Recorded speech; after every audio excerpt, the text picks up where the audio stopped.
first things first. Who are you? What's your role, and where do you work? Hi, I'm Marina. I am a research scientist and head of research at Adara. A Kubernetes setting can look wrong, but still feel risky to change once it's already in production. Requests, limits, auto-scaling, or probe.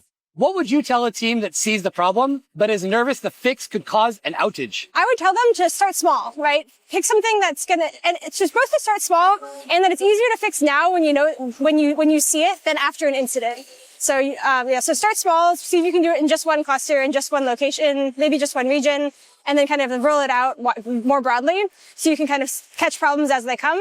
And it really is easier to do it as soon as you know there's going to be a problem, and the longer you wait, the harder it is. You know, Kubernetes is now being called a very mature technology. But what would you say is the biggest problem that's yet to be solved? And cybersecurity, always. I mean, this is like, as Kubernetes matures, it gets more complex. And so I think that both the kind of explainability piece and also the cybersecurity gets actually harder as it gets more mature, right? Because now there's more technology, there's more pieces of it that you have to kind of both understand and secure. Something I've been hearing a bit of buzz and gossip is about secrets in Kubernetes. What are your thoughts about it?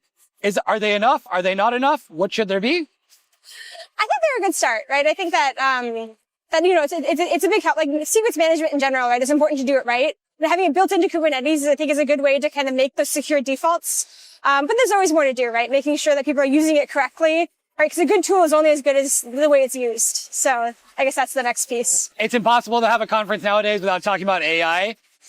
From a cybersecurity perspective, where is AI safe enough to use on Kubernetes, and where would you say this is definitely a no-go? I think that's a tricky question. I think AI usage can mean a lot of different things. I think that, the big thing we're seeing in Kubernetes is the usage of Kubernetes clusters for AI inference, which I think is really big, but I do think that the GPU area of security could still use a lot more work from the security side.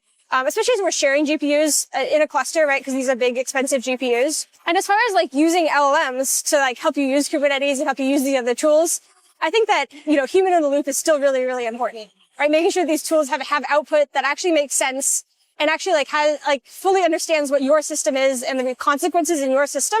Right? You still need people for that. And so it's important to kind of have that balance.